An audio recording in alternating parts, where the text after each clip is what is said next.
Ilang lugar ang isinailalim sa Tropical Cyclone Wind Signal number 5 dahil sa bantaho ng bagyong Uwan na naging super typhoon bago mag-landfall. Ano nga ba ang ibig sabihin ng Wind Signal number 5? Ayon po sa Pag-asa, itinataas ito kung ang bagyo ay may lakas na hangin na 185 km per hour o higit pa. Sa lakas po nito, kayang sirain ang mga lumang bahay o yung mga mahina ang pagkakagawa. Pwede rin itong makapaminsala ng matibay na bahay tulad ng sira sa bubong o kaya pader. Posible rin hong makabasag ang bagyo ng mga bintana sa mga high-rise building at magdulot ng paggalaw ng iba pang estruktura.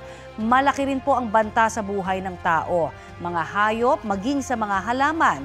Inaasahan din po ang pagkawala ng supply ng kuryente, tubig at signal ng cellphone at internet.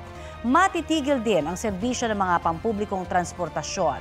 Inilalabas ng Pag-asa ang signal number 5, 12 oras bago ang pananalasa ng bagyo para makapaghanda ang mga residente.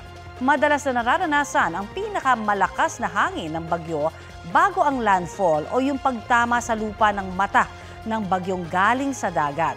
Habang papalapit po ang bagyo sa dalampasigan, natutulak ng hangin ang tubig ng dagat na posibleng maging sanhi ng daluyong o storm surge.